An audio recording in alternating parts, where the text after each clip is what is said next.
Everything you need to know, the IMF and local agriculture in developing countries.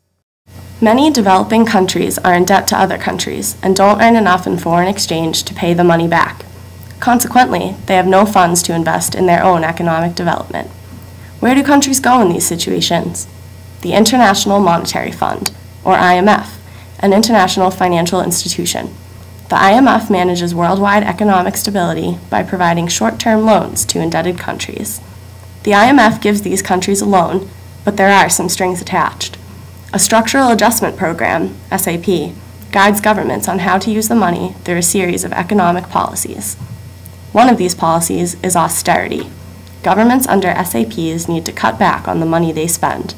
This is good for financial stability, but bad for small farmers. Governments often used to give subsidies, or financial assistance, to farmers to pay for tools, seeds, and fertilizer. Under the SAP, subsidies are cut, and farmers have to pay.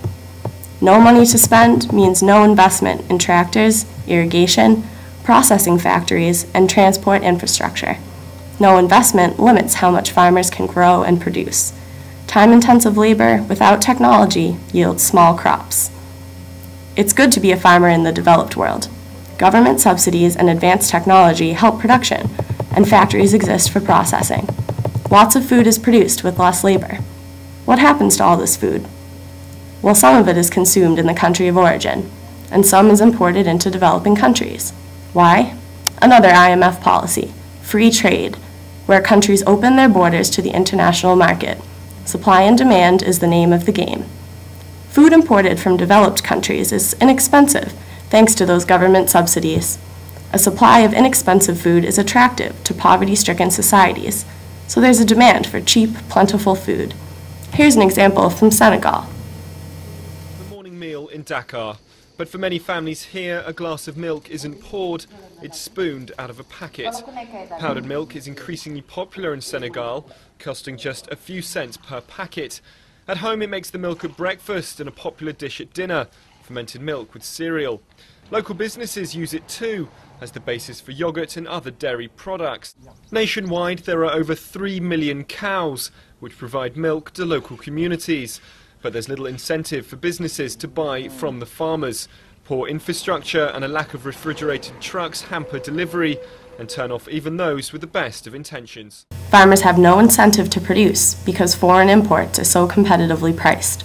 The lack of technology and subsidies under austerity makes it impossible for small farmers to keep up with the big guys. Developing societies become dependent on imported food rather than self-sustaining. In the long term, this does not encourage economic stability. So what's happening now? Many nonprofits and grassroots groups exist worldwide to advocate for sustainable food production.